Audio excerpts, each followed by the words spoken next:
عالم لضغط كبير من الخصم، ويمر. الفكرة كانت جميلة لكن التنفيذ كان سيء.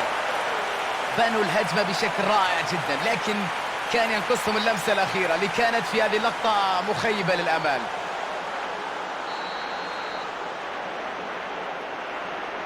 يا عيني على التمريرة، شوف الكرة وروعتها، يا إلهي.